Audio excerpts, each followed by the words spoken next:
કેમ છો વિદ્યાર્થી મિત્રો? મજામાં? જય શ્રી કૃષ્ણ.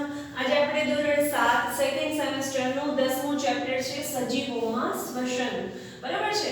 દરેક સજીવ છે એને પોતાનું અસ્તિત્વ ટકાવી રાખવા માટે શ્વસન કરવું પડે. બરાબર છે? પણ શ્વસન શું કામ કરવું પડે એ અહીંયા અલગ અલગ એક્ટિવિટી દ્વારા આ ચેપ્ટરમાં આપણે સમજાવશું. બરાબર? કે શ્વસન દર કેટલો હોવો જોઈએ, કઈ રીતે આપણા ફેફસા વર્ક કરે છે. બરાબર છે? ફેફસાનું કાર્ય શું છે, ઉદર પટલ એટલે શું, શ્વસન તંત્ર કઈ રીતે કાર્ય કરે છે. બરાબર છે? એ દરેક વિશે આ ચેપ્ટરમાં આપણે સમજવાનું છે. હવે ચેપ્ટર ચાલુ કરતા પહેલા આપણે એક નાનકડો એવો પ્રસંગ લઈએ. તો તમારા ટેક્સ્ટ બુકની અંદર છે કે બુઝો જે છે, બુઝો નામનો એક વ્યક્તિ છે, એ એક દિવસ એના દાદા દાદી 1 વર્ષ પછી ગામડેથી શહેરમાં આવવાના હતા. તો બુઝો છે લેવા માટે બસ સ્ટોપ પર જાય છે. હવે થાય છે એવું કે ટાઈમ જે છે એકદમ ટૂંકો છે, એટલે બુઝો જે છે એકદમ દોડીને બસ સ્ટેશન ઉપર એના દાદા દાદીને લેવા માટે જાય છે. અને એકદમ દોડીને જાય છે તો થોડી મિનિટોમાં જે ઘરથી નજીક હોવાથી બસ સ્ટેશન થોડી મિનિટોમાં જે બસ સ્ટેશન પર પહોંચી જાય છે.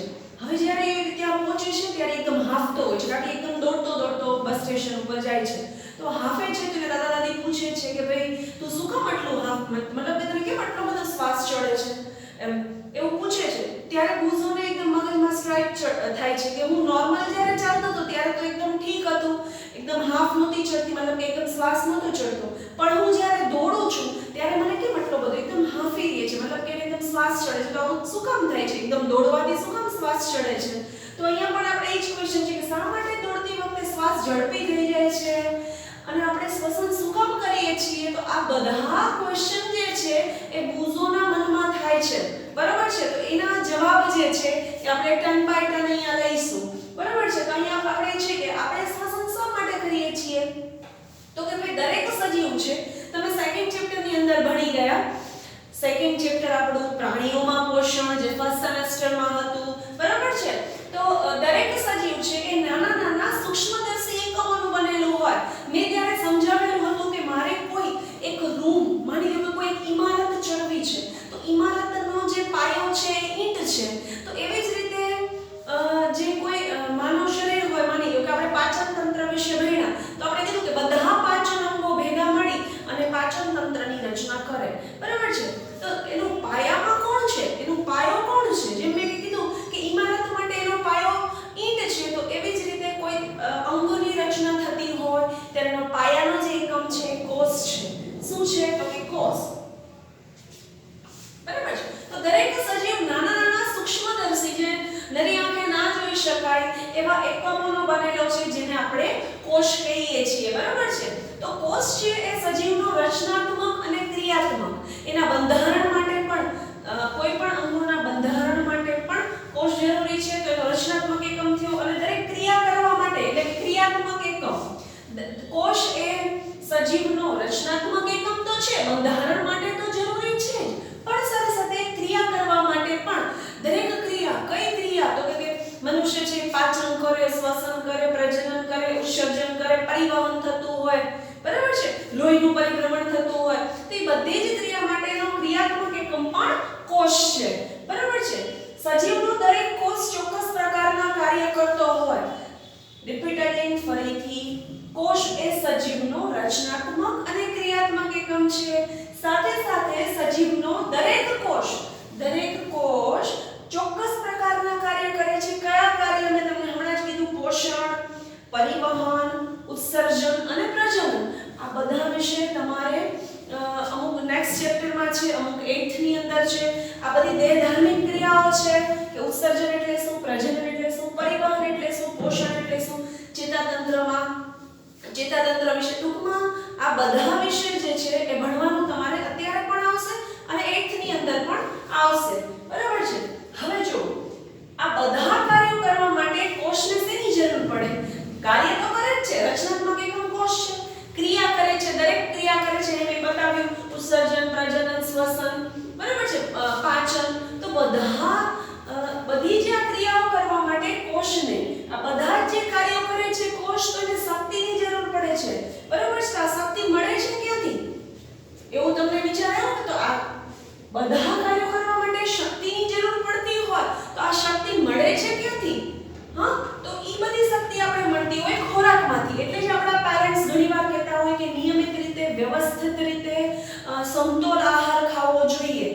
ડાયટ ફૂડ જેને કહેવાય સમતોલ આહારોની અંદર તમને વ્યવસ્થિત રીતે સવારે ઉઠીને તમારે નાસ્તો કરવો જોઈએ, બપોરે વ્યવસ્થિત જમવું જોઈએ, બરાબર છે.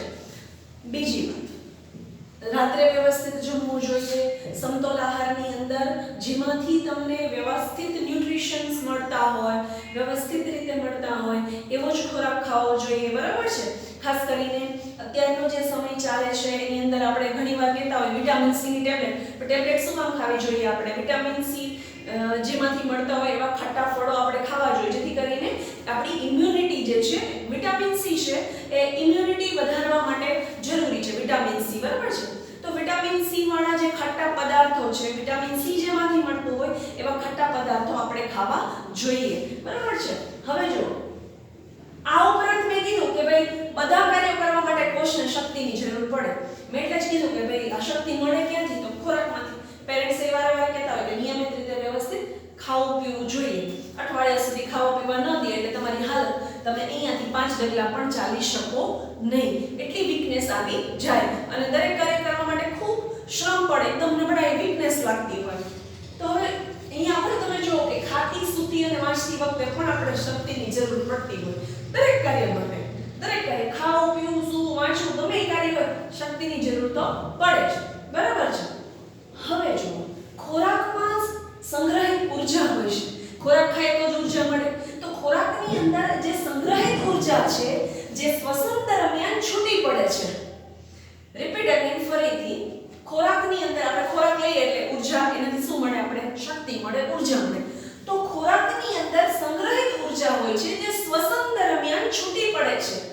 આથી જ બધા સજીવો ખોરાકમાંથી શક્તિ મેળવવા માટે, ખોરાકમાંથી શું મળે? તો કે શક્તિ મેળવવા માટે શ્વસન કરે છે, બરાબર. આપણો જવાબ મળી ગયો. જો આપણે શ્વસન શા માટે કરીએ છીએ? તો કે ખોરાકની અંદર જે સંગ્રહિત ઉર્જા છે જે શ્વસન દરમિયાન જ છૂટી પડે, શ્વસન દરમિયાન છૂટી પડતી હોવાથી જ બધા સજીવો ખોરાકની અંદરથી શક્તિ મેળવવા માટે શ્વસન કરે છે. હવે જો વાત આવી શ્વાસોચ્છ્વાસ. આ જે શબ્દ છે એ તમે વારે વારે સાંભળતા હશો, બરાબર છે. અધરવાઇઝ ઘણા લોકો માટે નવો હશે. તો શ્વાસોચ્છ્વાસ એટલે શું? તો કે શ્વાસ વત્તા ઉચ્છ્વાસ, શ્વાસ વત્તા ઉચ્છ્વાસ. આ જે પ્રક્રિયા છે આ દરમિયાન આપણે શું કરીએ છીએ? તો કે હવા અંદર લઈએ. તો હવા જ્યારે અંદર લઈએ ત્યારે હવામાં ઓક્સિજન હોય. હવાની અંદર હવા છે અનેક વાયુઓનું મિશ્રણ છે. હવાની અંદર તમને એકદમ જનરલી તમારી ઇન્ફોર્મેશન મતલબ કે તમારી જાણકારી માટે કહીએ તો 21% ઓક્સિજન રહેલો છે હવાની અંદર, 78% જે છે એ નાઇટ્રોજન છે, 0.03% કાર્બન છે અને બાકીના હિલિયમ, આર્ગોન, રેડન, ક્રિપ્ટોન, ઝેનોન, બાકીના બધા જે વાયુઓ છે એ પોઈન્ટ સમથિંગ છે 0.01 માં, બરાબર છે. તો કહેવાનું એમ થાય છે કે શ્વાસોચ્છ્વાસ દરમિયાન, આ શ્વાસોચ્છ્વાસ દરમિયાન આપણે જે હવા લઈએ છીએ એમાં ઓક્સિજન હોય છે અને ઉચ્છ્વાસ દરમિયાન આપણે શું બહાર કાઢીએ છીએ? તો કે કાર્બન ડાયોક્સાઇડ બહાર કાઢીએ છીએ. કાર્બનનું પ્રમાણ, હવા છે એ વાયુઓનું મિશ્રણ છે, બરાબર, અને હવાની અંદર ઓક્સિજન રહેલો છે. મેં તમને અત્યારે સમજાવ્યું કે 21% ઓક્સિજનનું પ્રમાણ હવાની અંદર છે. તો આપણે ઉચ્છ્વાસ દરમિયાન કાર્બન ડાયોક્સાઇડ બહાર કાઢીએ છીએ. આપણે જે હવા અંદર લઈએ છીએ તે આપણા શરીરના વિવિધ ભાગોમાં દરેક કોષમાં પહોંચે છે, કારણ કે દરેક કોષની અંદર દરેક કોષ કાર્ય કરતા હોય, દરેકને ઓક્સિજનની જરૂર પડે. આપણે એ વસ્તુ જ આમાં સમજાવવાની છે આગળ કે કઈ રીતે શ્વસન હોય, કઈ ટાઈપના શ્વસન હોય, બરાબર છે. તો આપણે જે હવા અંદર લઈએ છીએ તે આપણા શરીરના દરેક ભાગોમાં, દરેક કોષમાં પહોંચે છે, બરાબર છે. આ કોષોમાં હવામાં રહેલો ઓક્સિજન ખોરાકના કણને તોડવામાં મદદ કરે, બરાબર છે. આ કોષોમાં હવામાં રહેલો જે ઓક્સિજન છે એ ખોરાકના કણને, આપણે લીધેલો જે ખોરાક છે એ ખોરાકના કણને તોડવામાં મદદ કરે છે. તો કોષોમાં ખોરાકના કણને તોડીને ઊર્જા જે રિલીઝ થાય છે એ ઊર્જા મુક્ત કરવાની પ્રક્રિયા છે એને કહેવાય કોષીય શ્વસન. દરેક કોષ સજીવોની અંદર દરેક કોષ કોષીય શ્વસન કરતું હોય છે. રિપીટ ફરીથી, કોષમાં ખોરાકના કણને તોડી ઊર્જા જે મુક્ત કરવાની પ્રક્રિયા છે એને કહેવાય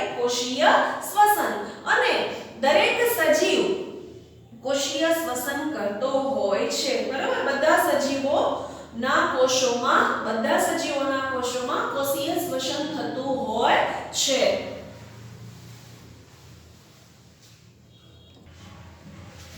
કોષીય શ્વસનની વાત કરી. હવે આપણે વાત કરશું શ્વસનના બે પ્રકાર, જારક શ્વસન અને અજારક શ્વસન. આ શું છે જારક શ્વસન અને અજારક શ્વસન?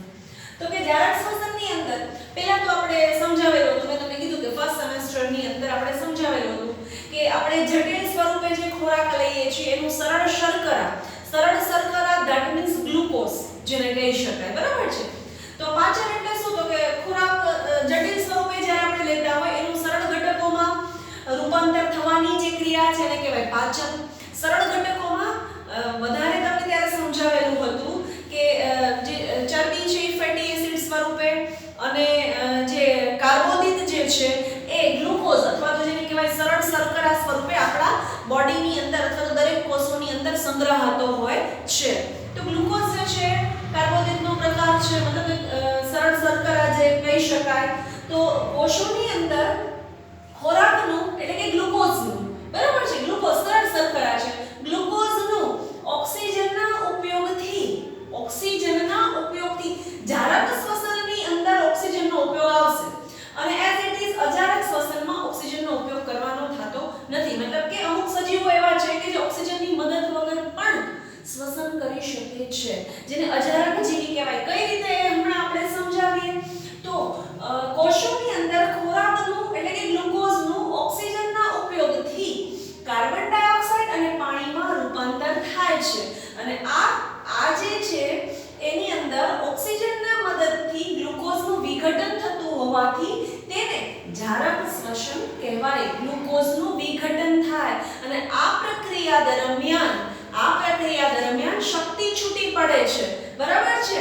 આ પ્રક્રિયા દરમિયાન એટલે કે ખોરાકનું વિઘટન થવાથી શક્તિ મુક્ત થાય છે. તો આ પ્રકારનું જે શ્વસન છે એને કહેવાય જારક શ્વસન, જે ઓક્સિજનના ઉપયોગથી થાય છે, બરાબર છે? ઓક્સિજનનો ઉપયોગ કરીને ઓક્સિજનની મદદથી થતું હોવાથી આ છે જારક શ્વસન. કઈ રીતે પ્રક્રિયા બતાવેલી છે? ગ્લુકોઝ ઓક્સિજનના ઉપયોગથી શું થશે? કાર્બન ડાયોક્સાઇડ પ્લસ પાણી પ્લસ શક્તિ મુક્ત થશે, બરાબર? આટલી વસ્તુ છૂટી પડશે. ગ્લુકોઝનું વિઘટન થવાથી, રિપીટ અગેન, ગ્લુકોઝનું વિઘટન થવાથી ઓક્સિજનના ઉપયોગની સાથે કાર્બન ડાયોક્સાઇડ છૂટું પડશે, પાણી અને શક્તિ મુક્ત થશે, બરાબર છે? તો આ થયું જારક શ્વસન. અજારક શ્વસનની વાત કરીએ તો ખોરાક ઓક્સિજનની મદદથી પણ તૂટી શકે છે, ધેટ મીન્સ દહન પામે છે, બરાબર છે? તો તેને અજારક શ્વસન કહેવાય.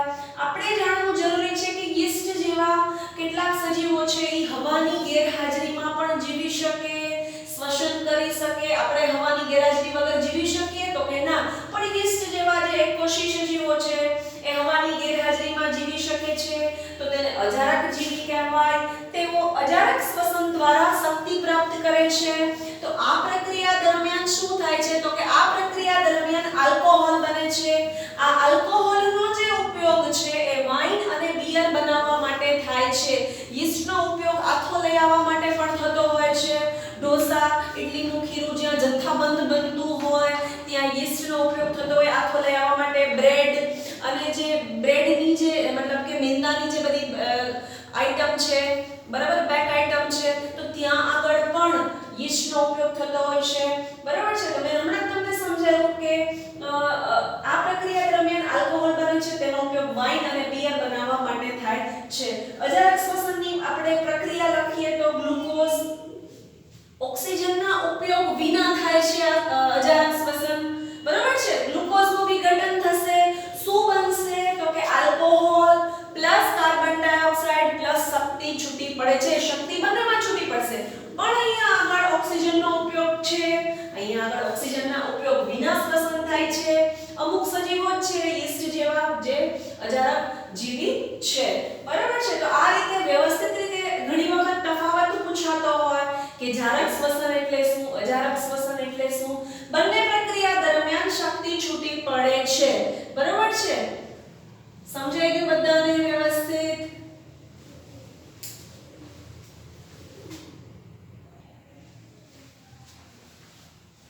જારક શ્વસન અને અજારક શ્વસન વિશેની સમજૂતી મેળવ્યા પછી ઘણી વખત એવું થાય છે કે થોડા સમય માટે ઓક્સિજનની ત્રુટી સર્જાય ત્યારે આપણા જે સ્નાયુઓ છે, આપણી આખી બોડીના જે સ્નાયુઓ છે એ પણ અજારક શ્વસન કરે છે. બરાબર છે. સ્નાયુ હવે ઈ ક્યારે અજારક શ્વસન કરે આપણા સ્નાયુઓ?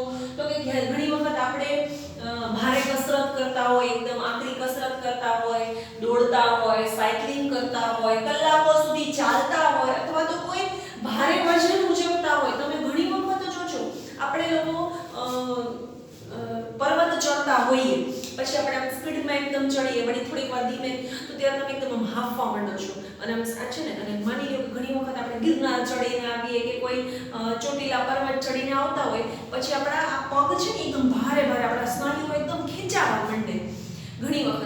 તો ઈ સ્નાયુઓ જે ખેંચાવા માંડે છે એ શું કરે છે? તો કે ઈ જે સ્નાયુઓ છે એ અજારક શ્વસન કરે છે. બરાબર છે. હવે શું થાય? તો આ સમય દરમિયાન શક્તિ ઉત્પન્ન કરવા માટે ઓક્સિજનનો પુરવઠો છે એ મર્યાદિત છે. બરાબર છે. તો ઓક્સિજનનો પુરવઠો મર્યાદિત હોવાથી આપણા સ્નાયુને શું કરવું પડે છે? તો કે આવા સમયે શક્તિની જરૂરિયાતને પૂરી કરવા માટે સ્નાયુ કોષો છે એ અજારક શ્વસન કરે છે. Repeat again. આવું ક્યારે થાય છે? જ્યારે ઓક્સિજનની ત્રુટી સર્જાતી હોય ત્યારે સ્નાયુની અંદર અજારક શ્વસન થાય છે. આ અજારક શ્વસન ક્યારે થાય છે? તો કે ઘણી વખત આપણે ભારે કસરત કરતા હોય, દોડતા હોય, સાયકલિંગ કરતા હોય. મેં તમને કીધું હતું હમણાં, હું કહું છું મતલબ કે તમે ક્યારેક પર્વત ચડો છો તો તમારા પગ એકદમ ભારે ભારે થઈ જાય, જાણે સ્નાયુઓ ખેંચાતા હોય એવું લાગે. ઈ જ્યારે ઈ સ્નાયુઓનું જે ખેંચાણ બળ છે એ અજારક શ્વસન દર્શાવે છે. શું કામ? કારણ કે બોડીની અંદર જ્યારે ઓક્સિજનનો પુરવઠો મર્યાદિત હોય તો એવા સમયે શક્તિની જરૂરિયાતને પૂરી કરવા માટે સ્નાયુ કોષોને, કે જો રેગ્યુલર નોર્મલ વોકિંગ, નોર્મલ આપણે બધું જે રૂટીનની એક્ટિવિટી કરીએ છીએ ત્યારે તો એ સફિશિયન્ટ છે, ઓક્સિજન આપણે દરેક કોષોને મળતો જ રહે છે. પણ જ્યારે વર્ક લોડ મતલબ કે વર્ક ઓવર થઈ જાય છે, તો એકદમ દોડવા માંડીએ અને એકદમ ચાલવા માંડીએ અને એકદમ સાયકલિંગ કરીએ તો ત્યારે જે આપણે શ્વાસ મતલબ કે આપણે શ્વાસોશ્વાસ આમ જો એકદમ હાંફવા માંડીએ છીએ તો એ ઓક્સિજન જેટલો જોતો હોય એના કરતાં વધી જતો હોય. તો એ રિક્વાયરમેન્ટ પૂરી કરવા માટે, બરાબર છે, તો આ સમયે શક્તિની જરૂરિયાત, અને શક્તિ વધારે જરૂર પડે. કોઈ તમે વજન ઉચકો તો શક્તિની વધારે જરૂર પડે, દોડો તો શક્તિની વધારે જરૂર પડે. તો આવા સમયે શક્તિની જરૂરિયાતને પૂરી કરવા માટે સ્નાયુ કોષો છે એ અજારક શ્વસન કરતા હોય છે. બરાબર છે. હવે એક ક્વેશ્ચન છે કે ભાઈ ભારે કસરત દરમિયાન સ્નાયુઓ ખેંચાય કેમ જાય?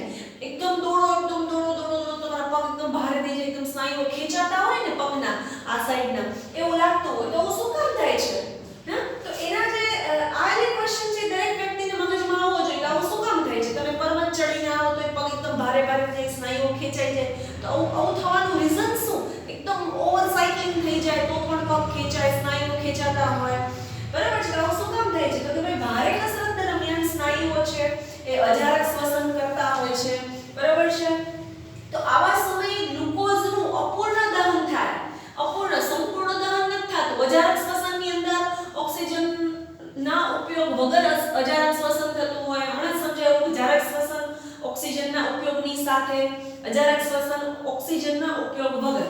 બરાબર છે. તો આવા સમયે ગ્લુકોઝનું અપૂર્ણ દહન થવાથી લેક્ટિક એસિડ ઉત્પન્ન થાય છે.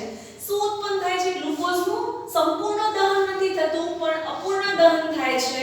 આથી લેક્ટિક એસિડ ઉત્પન્ન થાય છે. આ લેક્ટિક એસિડ સ્નાયુની અંદર ભેગો થઈ જવાથી, એકઠો થઈ જવાથી સ્નાયુઓ ખેંચાઈ જાય. સ્નાયુઓ ખેંચાઈ જાય, થાક અનુભવે, એકદમ ખેંચાતા હોય એવું લાગે. બરાબર છે. આ લેક્ટિક એસિડ સ્નાયુની અંદર ભેગો થઈ જવાથી સ્નાયુઓ ખેંચાઈ જાય છે. હવે જ્યારે આ સ્નાયુઓ ખેંચાઈ જાય છે ત્યારે તેમાંથી રાહત મેળવવા માટે શું કરવું જોઈએ? તો કે ગરમ પાણીથી સ્નાન કરવું જોઈએ અથવા તો માલિશ કરવું જોઈએ, જેથી આ સ્નાયુના ખેંચાણથી તમને રાહત મળે. હવે એ પાછો તમને પ્રશ્ન થવો જોઈએ કે ગરમ પાણી શું કામ, માલિશ જ શું કામ? ઘણી વખત આપણે લોકો, મેં તમને કીધું, બહુ ચાલીને આવ્યા હોય તો તમે તમારા પગના આ જે બોટલાના પિંડી ઉપરના બધે છે ને પગમાં તમે ગરમ પાણી રેડો ને તમને એટલી રાહત ફીલ થાય. અધરવાઇઝ તમે પગમાં તેલ, કોઈ પણ તેલ વડે માલિશ કરો તો તમને રાહત થાય. આવું શું કામ થાય? એટલું રિલેક્સ ફીલ થતું હોય તો આવું થવાનું રીઝન શું છે? તો કે ગરમ પાણીનું સ્નાન અને માલિશ છે રુધિરના વહનને, જે આમ જામી ગયું હોય ને એવું લાગતું હોય ને એકદમ ભારે